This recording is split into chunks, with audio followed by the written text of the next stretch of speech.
26 September 2004, Indonesia, tepatnya di Aceh, mengalami peristiwa yang memilukan, yaitu bencana tsunami.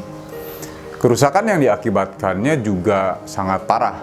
Tsunami hanyalah salah satu dari banyak sekali gelombang yang kita temui di kehidupan kita.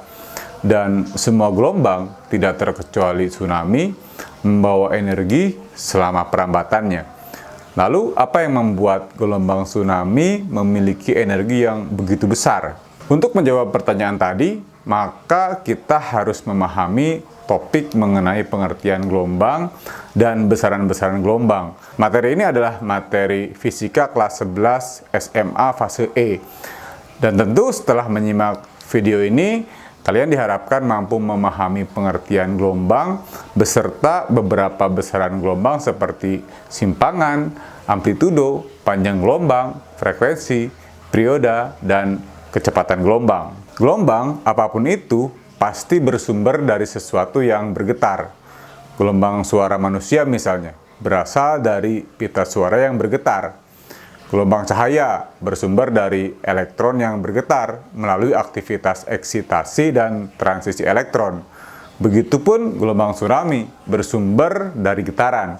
Bisa gempa bumi di bawah laut, letusan gunung berapi di bawah laut, longsoran bawah laut, longsoran darat yang masuk ke laut, atau bahkan tumbukan benda langit. Getaran tersebut kemudian merambat sambil membawa energi. Jadi, gelombang adalah getaran yang merambat melalui suatu medium atau ruang yang mentransfer energi dari satu titik ke titik lainnya tanpa memindahkan partikel dari medium perantaranya. Untuk lebih memahami, mari lihat animasi ini.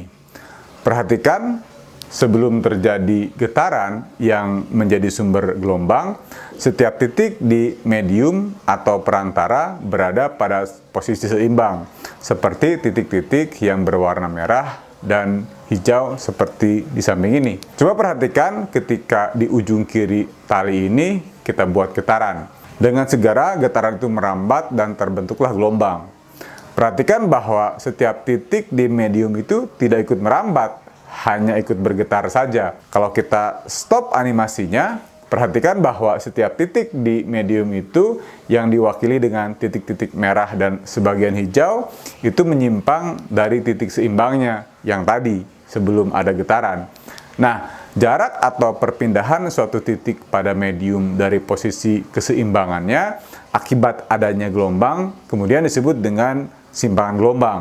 Nah, simpangan ini dapat mengarah ke atas atau ke bawah untuk gelombang transversal seperti ini. Atau bisa maju mundur kalau gelombangnya longitudinal seperti pada slinky. Sekarang perhatikan lagi gelombang ini. Perhatikan ada titik-titik yang simpangannya maksimum, bisa maksimumnya di atas seperti ini, atau maksimumnya di bawah seperti titik-titik ini. Nah, inilah yang disebut dengan amplitudo. Jadi, amplitudo gelombang adalah nilai maksimum simpangan gelombang dari posisi keseimbangannya. Kita perhatikan lagi gelombangnya. Ada beberapa titik di gelombang itu yang memiliki fase yang sama. Maksudnya adalah berada pada simpangan yang sama seperti dua titik itu tuh, A dan B, yang sedang bergerak ke arah yang sama, yaitu ke arah bawah. Titik C, walaupun memiliki simpangan yang sama dengan A dan B, tidak memiliki fase yang sama dengan A dan B, karena titik C sedang bergerak ke atas. Nah, jarak antara dua titik yang berurutan pada gelombang yang berada pada fase yang sama, itu kemudian disebut dengan panjang gelombang. Tentunya, satu panjang gelombang ini bisa diukur seperti antara dua puncak atau dua lembah gelombang yang berurutan. Sekarang kita lihat lagi ini. Perhatikan bahwa ada keterangan frekuensi 1,5 Hz. Di sini artinya bahwa ada 1,5 gelombang lewat di satu titik pada gelombang dalam selang waktu 1 detik. Sehingga kita dapat menuliskan 1,5 gelombang per detik. Nah, per detik inilah yang kemudian disebut dengan Hertz. Jadi, di sini kita dapat memahami bahwa frekuensi gelombang adalah jumlah getaran atau gelombang yang melewati suatu titik selama 1 detik. Perhatikan kalau kita ubah frekuensinya menjadi 2 Hz, yang artinya ada 2 gelombang yang melewati suatu titik selama 1 detik. Hal tersebut juga terjadi karena getaran sumber menjadi lebih cepat. Perhatikan juga ketika frekuensi bertambah, panjang gelombang juga menjadi lebih pendek. Kalau tadi frekuensi adalah jumlah getaran atau gelombang yang melewati suatu titik dalam 1 detik, maka kebalikannya, yaitu waktu yang diperlukan untuk satu getaran atau satu gelombang penuh melewati satu titik, itu kemudian disebut dengan perioda. Jadi kalau tadi frekuensi 1,5 Hz, itu berarti periodanya adalah kebalikan dari frekuensi itu, atau 1 per frekuensi, atau berarti 1 per 1,5 Hz atau 2 per 3 detik. Selain besaran tadi, ada juga besaran yang disebut dengan kecepatan gelombang. Kecepatan gelombang adalah jarak yang ditempuh oleh gelombang dalam satuan waktu tertentu. Ini menunjukkan seberapa cepat gangguan atau energi dari gelombang tersebut merambat. Kembali lagi kepada yang tadi, dari mana energi tsunami itu bisa sangat besar sekali? Itu tentunya karena besaran-besaran seperti amplitudo.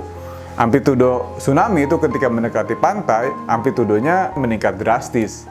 Kemudian kecepatan gelombang. Gelombang tsunami juga gelombang yang sangat cepat, jauh di atas gelombang laut seperti biasanya.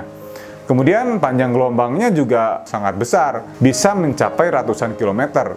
Panjang gelombang yang panjang ini memungkinkan tsunami untuk membawa energi yang sangat besar dan menyebarkannya di seluruh lautan.